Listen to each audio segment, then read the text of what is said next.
Let me go ahead and get this out of the way right now. This will be a full spoiler discussion and review of the movie. So, if you haven't seen the movie, stop listening to what I'm saying right now. Watch the movie and then come back. But if you don't care and you still just want some information on the movie, you're welcome to stay and hear what I have to say about the movie at least. All right, let's get into it. All right, first to start off with, as far as this movie goes, for me, it lives up to the hype. A lot of times you see movies get hyped up and, oh, it's this, it's that, and oh my God, like people get caught up with reviews and all these quotes from other people who review movies. And then you go see the movie, then you sit and you're like, it wasn't all that. This movie literally lives up to the hype that's pushed behind it. I waited so long for this movie to come out, and after watching it, I'm not disappointed. If you're a fan of any type of like superhero genre movies, go see this movie. And the most important thing about this movie is culturally what this movie did. I'm gonna go ahead and get into the bulletin points real fast and break it down and then throw some other thoughts in it. As far as story wise, it was a great story. The actors in it were good. The plot points they made in the movie were interesting and they came from a different angle. Some stuff is like things you might have seen in movies but before, but not done in this way. Everybody in this movie gave a good performance. Nobody slacked. Sometimes you watch movies and you're like, oh, well, this actor slacked off, this person did that. Nobody in this movie, in my opinion, slacked off on what they were trying to portray in the movie. And the thing that's so crazy about this movie, I'm going to just jump to this point right now. As far as the motivations of the characters of the heroes and the villains. As far as villain wise, Michael B. Jordan's character as Eric Killmonger. When you watch the movie, you literally say to yourself, well, I see why he did it. Yeah, there was points when I'm watching the movie, I say, you know what? I would have did it too. Because the way they set it up, the movie starts off in 1992. And they go to an apartment and you see a guy planning a heist. And then you come to find out that that's actually the king's brother. And by king, I mean T'Challa's father, who is T'Chaka. You see the Dora Milaje roll in, start talking to the guy, and then T'Chaka appears and he's talking to him. You find out that that's actually his brother. They go through a little back and forth talking with each other, and you end up finding out that T'Chaka had a guy named James, who is his brother's confidant, his friend, and the brother's name is Njambu, and he's played by Sterling K. Brown. You find out that the character James, was actually a Wakandan war dog who was undercover the whole time, and he never knew it. So it leads from that point, and it jumps from 1992, then it goes to the present. Now, the events in this movie pick up probably like maybe, if I remember correctly, like a week after everything that happened in Civil War. At the end of Civil War, it's like 5 to like 10 days after Civil War towards the end. So it's basically T'Challa going back to Wakanda and trying to find his place just to get back into everything to be crowned king. But before you get to that point, you see that T'Challa and Denai Guerrero's character go on a mission to save Lupita Nyong'o's character, who was Nakia. And Denai Guerrero in this movie as Okoye, man, she stole the show. Her, Michael B. Jordan, and Letitia Wright, who plays the sister, Shuri, they stole this movie, man. And the thing, even though I'm going to jump back and forth on topic, but the thing that's so good about this movie, when you watch this, you literally want to see more. Because the thing that messed me up so much about it, when I was watching, I'm like, okay. When the movie actually ended, I was like, damn, I actually want more. So as far as what is it, Infinity War coming up, they don't set us up already. It's automatically gonna be, well, I gotta see Infinity War now because one of the major battles takes place in Wakanda. But me get off of that and get back to the story. But before they actually got back to Wakanda, they went to go pick up the character Nakia from off of one of her missions. She was undercover because her character in the movie, she's a spy. So they finally get back to Wakanda. They go through the whole process, and of course, while doing the ceremony, one thing I thought that was pretty cool is before Chadwick Boseman takes on anybody who actually challenges him in a fight, he has to strip himself of his powers. So that was pretty cool. They have him drink like a concoction that strips him of the power of the heart herb shaped root that actually gives him like his strength and reflexes. So when he fights somebody, it can be a fair combat, a fair battle and combat. Thought that was pretty cool too. And the thing that really impressed me about this movie was they had a lot of elements from the comic books, from the different story runs, and then they threw in new stuff. Like they changed some of the stuff, but the things they changed, you really can't complain about because they fit it into it perfectly. But as far as going behind the motivations of the characters and people who were actually in the movie playing the parts, you felt why they did the things they did, especially with Killmonger and the legacy left behind by his father. His father only did what he did because he was trying to help people, particularly trying to help black people. After he went to America to go undercover as a war dog, he kept seeing like all the way that black people were being oppressed. And this is something that really surprised me about this movie because, you know, when you watch a lot of movies, they don't touch on subjects like this. This movie did not shy away from it at all. And that's one thing that really surprised me. And as far as movies go and vehicles to tell stories, this is something that movies should do more. They don't do it. And I was really happy and surprised that this movie did not shy away from that. Because his father goes into talking about, this is the character played by Sterling K. Brown, who was Killmonger's father. He goes into talking about how black people around the world, or people in general, mostly black people, which is true, don't have resources to do things. But what he wanted to do was supply them with vibranium so they can actually rise up and take power. But of course, later on in the movie, you find out that he gets killed because from what they hit you on a story beat from the beginning of the movie, where they talk about how the king goes to go visit him at the beginning, but they cut the scene and you see a young Killmonger playing basketball downstairs, and all he sees is the ship fly away. But of course, as the plot of the story goes on through later, you find out that the reason Killmonger became how he became was once he went back upstairs back in 1992 to go see what happened to his father. He goes upstairs and finds that his father is dead with a panther claw marks in his chest. And what ended up happening was when the king tried to bring him back to Wakanda to stand trial for helping Claw steal vibranium from Wakanda, his brother lashed out at the character of James, which is the younger version of Forrest Whitaker's character Zuri. And he tried to shoot him, but the king jumped in the way and protected him, and ended up killing his own brother to protect James. So, of course, that builds some barriers that need to be broken down in the future. But like I said, as far as the motivations of the characters, the villains in this, you were against what they were doing, but you actually understood why they were doing it. Like you were like, you know what? I would probably do that. I wouldn't probably do it in the fashion that he was trying to do it, but I would have did the same thing.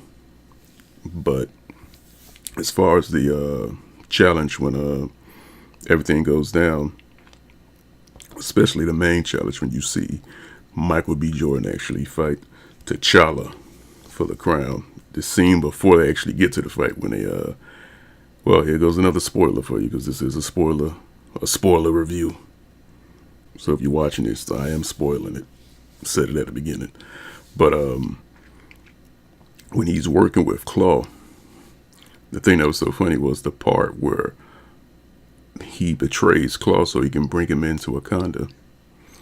I thought Like most Marvel movies, I thought they would, this villain would have probably made it a sequel. I thought Claw would at least make it to one more movie. They cut all that regular formulated crap you usually get in the movie. They killed him. They had Killmonger actually kill him. He kills him, uses his body to gain entrance to Wakanda, so he can show that he actually has a legitimate claim to the throne. That was crazy. I thought Claw was gonna make it. I thought Andy Serkis was probably they'd probably give him one more movie, then they'll probably get rid of him. Nope, your boy got murked. Another character I really ended up liking in this movie was M'Baku, who was played by Winston Duke. Man, his character was funny as hell, and he was really motivated for what he was trying to do because their tribe does not use technology. The rest of the tribes use the vibranium to advance themselves, to build stuff, to make cures, weapons, protection, just technology, and in many different forms. But his tribe, they stay in the mountains. They don't use technology. They live the old way. I kind of respected that about the character, and when they show his motivations and more stuff about him, you really like the character because you also see him in the Infinity War trailer when they show the battle for Wakanda, and you see why he's actually there because he played a bigger part than I thought they were actually going to have his character play, and that really surprised me, and I really liked that too. It caught me off guard, but I really liked that too.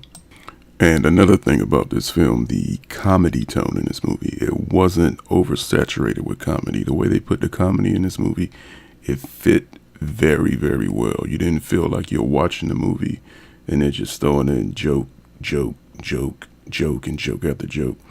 They well paced it. The tone of the comedy, it fit perfectly into the scenes that it was included in.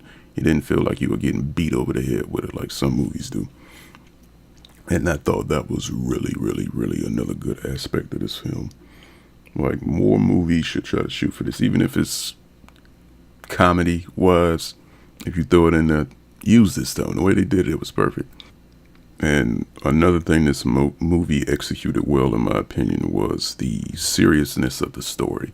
In a lot of Marvel movies, the tones usually switch a little bit too left or a little bit too right. Like the only other Marvel movies that have like tones as far as me seriously when dealing with the subject matter are probably like Winter Soldier and Civil War. That's kind of a little bit of the tone that matches, like as far as seriousness of the movies that matches is this matches that. But in Black Panther, they touch on a lot of stuff that like I said before, that I really didn't think they were going to go there, but they actually went there. And that's, to me, that makes this movie stand out even more compared to other Marvel movies or just superhero movies or movies in general. They touched on stuff that they normally do not touch in mainstream movies anymore like they used to. Like some stuff they skip around or do this. They actually touched on some stuff, and I really, really appreciate them. Ryan Coogler and the cast and the people at Marvel, I really appreciate them touching on the subjects in this movie that they actually did touch on. Because, you know, they like to float, dance around. Nah.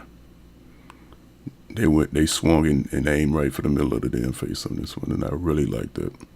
I really, really appreciate that from a movie, especially in these times, right now. And as far as characters in this movie, again, I'm going back to the characters again because I really like the characters in this movie. The performance that Michael B. Jordan pulled off in this one, his motivations and the way he executed the character and the way he acts as far as Marvel villains go.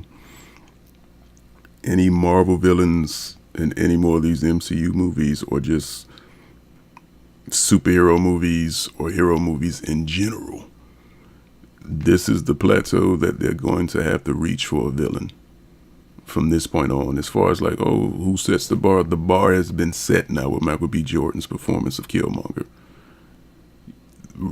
Any other movie that comes out that's in the superhero genre, they are going to have to take this as the springboard and try to at least touch this or try to go beyond this. Because as far as villains go, this dude pulled this villain off so well. And the thing I like about it too is like compared to Killmonger in the comic books and to the movie, they changed some stuff around, of course, because it's the movie, but they still did a good job. The changes that they made, I have no problem with. They fit perfectly. Because in this one, Killmonger is actually his cousin. Like I said before I skipped and went into my other parts of this and kind of led off from what I was trying to say before about Killmonger killing Claw and bringing him back to Wakanda and being in the throne room before he actually challenges T'Challa to be king. He really did a good job. You really see his motivations behind it because the motivations for what he's doing, like he's served in the army, special forces, fought in Afghanistan, black ops, all that stuff. He did it just so he can get back to Wakanda for that moment to challenge and get the throne back. And the one thing I really did like about this movie too was when T'Challa confronts his father in the I guess you can call it the spirit realm, or where all of the former Panthers are with, who've been a Black Panther before, and he told his father he was wrong because his father was wrong. Because after he killed his brother, they left Eric Killmonger's character in America and just abandoned him. So he didn't have anybody. So when he grew up, he didn't have nothing. He just started from scratch and built himself up. So just so he can get back to Wakanda and get revenge. And the thing I really liked about Chadwick Boseman's character when he was confronting his father, and it was like his father told him it was time for him to come with him. And Chadwick Boseman was like, no, he's like, I'm not going to do it the way you all did it before me because it's not going to work. And even though he admired his father and thought his father was a great king, I like that they actually had him confront him and tell him what you did was wrong. You should not have left him after you killed your brother. Because let's be honest, even though people, you put people in a certain light. It's people you look up to, you put them in a certain light. But nobody is perfect. And I like that they threw that story element in, that his father, even though he was a great king, he did a good job, he messed up before. He killed his own brother to save somebody. Yeah, he killed his brother to save somebody in self-defense or whatever. But he swept it under the rug. And he left his own nephew without any answers and left his brother there. He didn't even bury his brother. That was one thing when T'Challa said that. I was like, damn, he's right. He just left his brother after he died and zipped out, and that was it. And that was kind of cold-blooded, but it is what it is. He did betray his country, but you understand why he betrayed his country. And another good part of the film was when they do a ritual when you become king. After Killmonger defeats T'Challa in combat, he takes a heart-shaped herb, and you go to the spirit realm. And when he went to go to confront his father in the spirit realm, and he talked to him, and he was telling his father, well, I finally made it. We did this. We did that. Basically, not in so many words that he's king now. And his father looked at him and had tears in his eyes because he saw his mistakes that he made in his son, and that the way that his son was going about taking power to try to execute the whole help other people outside of Wakanda thing was taking. You can look in his eyes. He said so much without even saying that much, just from Sterling K. Brown's acting with his eyes, with the tears, and talking to Eric in that moment. You can see that he's like, oh, I've led my son astray too. He's still trying to pursue what I wanted to pursue, but in the wrong way. And I thought that was a very powerful moment in the movie. A very, very powerful moment. They really run their acting game up in this one. I thought that was a really, really good thing. Like, it was subtle, but it was still there. And I thought that was a really good, powerful moment. That just shows you how good this cast is in this damn movie. Now let's get to the real heart of this movie. The women in this movie. They did such a good job. From the Dora Milaje to the main female cast members. Man, they did such a good job. I got to give my hats off to Lupita Denai and Latita, even Angela Bassett. All the female characters in this movie did such a good job because they kept the support system of the women that they have in the comic books. I'm really happy they did that because the way they portrayed the characters was so good, man. So good. I have nothing but love for the female characters in this movie. They did such a good job with the storylines with them. They didn't make them weak. They didn't make them, they did such a good job. They portrayed them as strong, just the way they are in the comic books. And it's good to see that, especially to see black female actresses playing strong characters that can hold their own and whoop your ass at the same time if they have to. That was so good to see. They didn't make it overpowering, like it wasn't annoying. You didn't get bothered by it. It was perfect. I love the way they portrayed the black female characters in this movie. It was, you don't see that often. That's why it was so good to see it. And I want to see more of it now. They did such a good job with that, man. And especially Danai Gurira's character, Okoye. Man, you talking about somebody who had some hands, some good fighting ability. It's her. Her character really threw down. And I like the Lupita's character.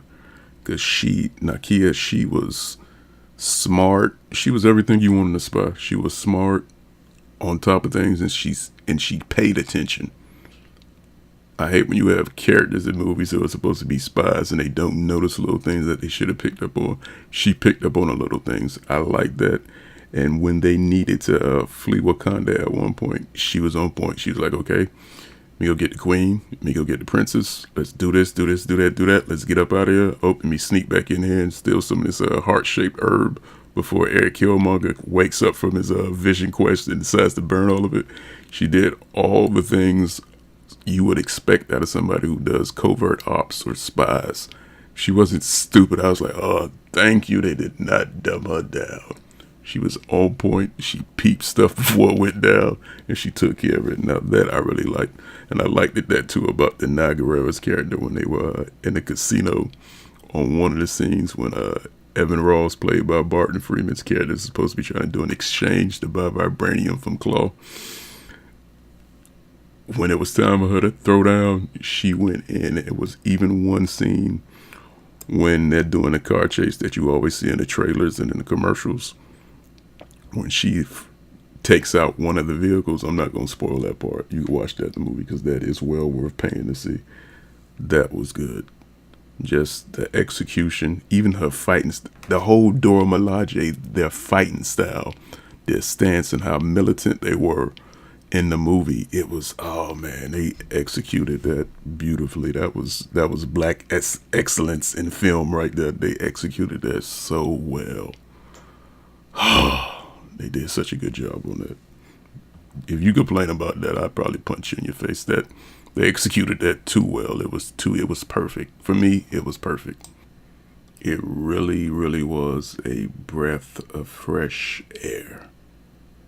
I didn't realize how much I needed to see that until I actually saw it. That was great. That was exactly what I needed from a movie. And other things I want to touch on, as far as Chadwick Boseman as Black Panther.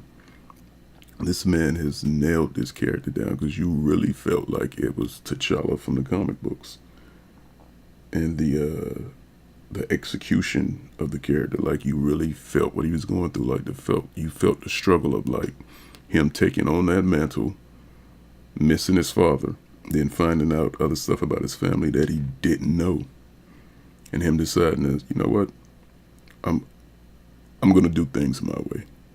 I'm not going to stick to tradition like we normally have because the world is changing around us, and sometimes you got to adjust a little bit. I thought that was really cool. Chadwick Boseman killed it as Black Panther. He already proved that he could play Black Panther in Civil War, but this cemented it. Just like I said with Michael B. Jordan, as far as him being a villain, that's the new, in the Marvel movies, that's the new plateau that the other villains are going to have to reach. And as far as being a hero, Chadwick Boseman knocked it out the park, man. He really knocked it out the park, and I like that they actually made his character vulnerable in this because he's just becoming king. They didn't make it like he's a Mister Know It All. I know this, I know that. They still made him. It's still new to him. They still made him human because a lot of times they make movies and you don't connect with the main character because they put him like in a certain space where you be like, I care, but I don't care. Now in this movie, like doing one of the fights, like doing even like pretty much all of the hand-to-hand combat fights in this, you actually cared what was going to happen to him. Even if you've seen the trailer for Infinity War, you know he's going to be all right. But still seeing that and still watching the movie, that's when you've done your job as filmmakers, when you still make the audience still say, there's a chance he might not make it. Even though you know he's going to make it, you get so captured into the moment that you're like, I don't think he's going to make it. Then you have to think later on, like, oh, you know, he is going to make it. They did an excellent job. The stakes were high in this movie. That's one thing they did real well in this movie. They raised the stakes up so you actually really cared what was going to happen. A lot of movies, you just see the formula that you always get from like certain movies. And you just be like, okay, yeah, it was a good movie. The way they raised the stakes and the motivations of all the characters in the movie, that's what made this such an excellent movie. As far as blueprints, this is a good blueprint for movies to follow from now on. Will other people try to get to this plateau actually be able to execute it as well? I don't know. Probably not in the long run, but I can't wait. I need them to just get this whole cast back together and just give me another Black Panther movie. I know it's probably going to be a while before I get another Black Panther movie. The closest I'm getting is probably Infinity War with the big battle in Wakanda. I'll take that for now. I'll take that, but I'm going to need me another Black Panther movie immediately. I need that fast track. Not too fast track. Just take your time, make your movie. But I am going to need in the foreseeable future. But as far as the movie goes, my rating on the movie, I give it a 10 out of 10, a A+, 10 heart-shaped herbs out of 10. I loved the movie. I loved it. It was a good movie. It was a breath of fresh air. It was something different. And I needed that. Because it's funny when you realize that you want to see something new, and then when you get something new to this extent and it executes well, the feeling that you get from watching this movie is just like, damn, like, the thing that's going to make you mad is you're going to say to yourself, like, why couldn't I get this before?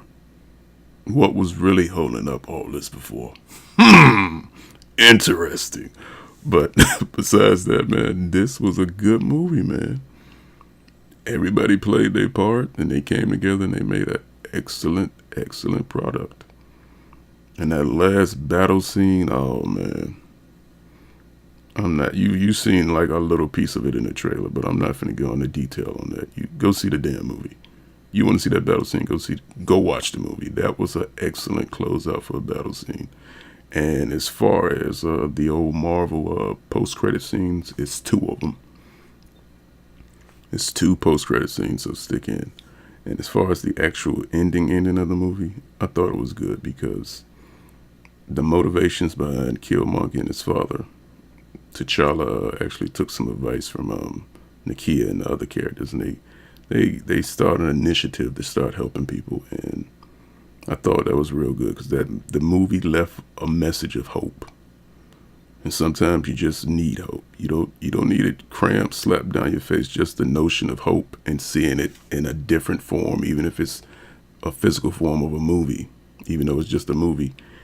Watching a manifestation of it can manifest itself in different ways in life, and that's something that a lot of people need to pay attention to. And that's another thing that makes this such a good movie. It leaves with a message of hope.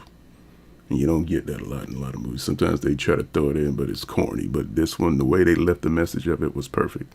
Because on the last part of the movie, on the scene when the kid comes up to ask T'Challa, he's like, "Who are you?" And they do a close up on his face, and they don't have him say it. That's the way you're supposed to do it. leaves that room to execute something for a sequel, and it also leaves that world building that the audience can do in their own head. And I really thought they did an excellent job on that. But yeah, as far as the whole cast, all the characters, all the actors, the actresses, they did a good job, man. I got to give my hats off to Ryan Coogler and Marvel. Hopefully we can get Ryan Coogler to do another Black Panther movie. I hope. I hope they get him to do another Black Panther movie, because if he can execute this well, imagine what he could do on a second go round. Like, come on, man. But that's the end of my review. Like I said, I give it a 10 out of 10. If it's on a scale from 1 to 10, I give it a 12. It was a good movie, man. It was what I needed to see. And it lived up to the hype for me. I didn't go in with any like high expectations. I tried to skip a lot of stuff so I couldn't get too much information about the movie. But, you know, sometimes you still catch stuff from the left field even when you're not trying to catch it. But as far as my recommendations, I say go see it. Go see it. You will not be disappointed. I thought it was an excellent film, and I'm looking forward to more Black Panther in the MCU from this point on. So, otherwise than that, that's my review. I'm finna slide, and I will catch you all in the next one.